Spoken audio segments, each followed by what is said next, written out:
and the deteriorating security situation in Afghanistan is a casualty of the war in Iraq. The war has not made our country safer, it has not made our military stronger, and it has caused great damage to our reputation in the world.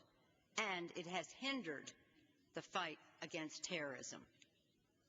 In the face of all of this incompetence and the cost of the war, I repeat, the President urges us to stay the course. Stay the course, Mr. President, is not a strategy, it is a slogan. I will vote against this resolution because it is an affirmation of the President's failed policy in Iraq. And in doing so, I'll be pleased to join Mr. Murtha and Mr. Skelton. And I would like to, at this moment, salute them for their patriotism and their dedication to our country.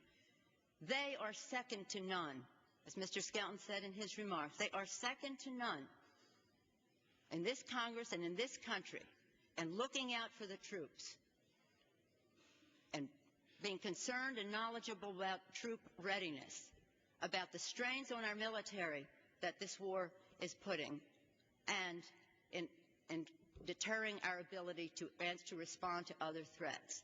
I salute them for their leadership and, in fact, their courage, because here we have Republicans putting on the floor a vacuous resolution, a challenge that if you want to say that you support the troops, you have to vote for this.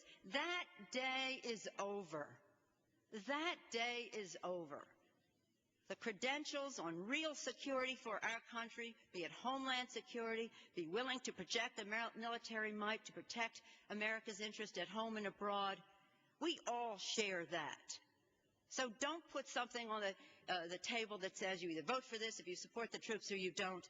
This resolution is one thing and one thing only. It is an affirmation of President Bush's failed Iraq policy. The American people know the policy has failed. The American people know that.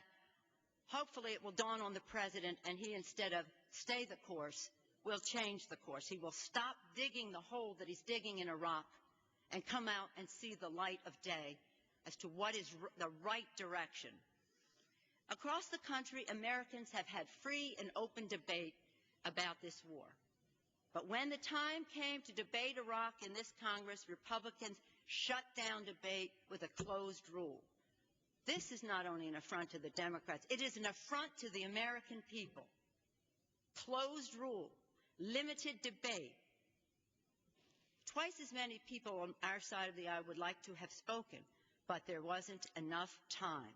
There wasn't enough time to give members of Congress the opportunity to give voice to the concerns of their constituents about a matter as important as sending and keeping our troops at war. What a sad commentary on our democracy. We supposedly are going to Iraq to promote democracy. We don't even have it on the floor of the House of Representatives. What's sad about that is we owe so much better, so much more to the American people, particularly to the brave men and women we have sent to fight in Iraq. Democrats are calling for a new direction in Iraq. Our new direction would say to the Iraqi people, we will not be in your country indefinitely.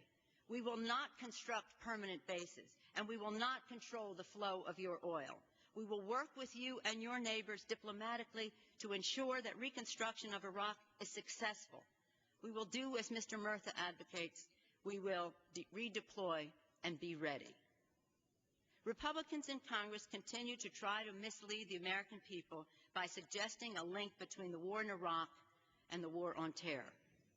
They are distinct, as Mr. Skelton has repeatedly and eloquently stated. They are distinct, and efforts to portray one as part of the other are a disservice to the truth and to the men and women sent to fight in Baghdad, Kirkuk, and Ramadi. The huge cost of the Iraq war in lost lives, life-altering wounds sustained, and billions of dollars spent demand better of us.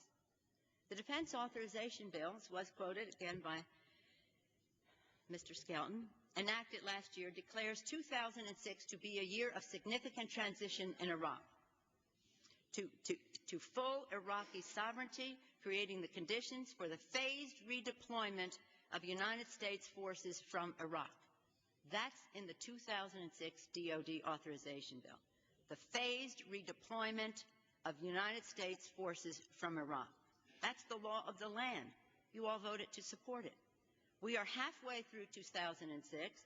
Significant transition has not occurred, and the only redeployment has been of U.S. forces into Iraq, not out. The war in Iraq has been a mistake, I say a grotesque mistake. It must be our resolve to end the war as soon as possible and to resolve to not make similar mistakes in the future. We owe it to the American people. We owe it to the young men and women that we send in to fight the fight.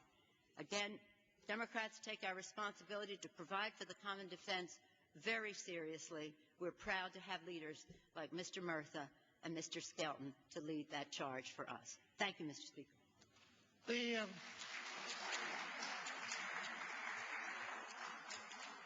The 1 minute yielded to the gentlelady has expired. Gentleman from California. Mr. Speaker, it's my privilege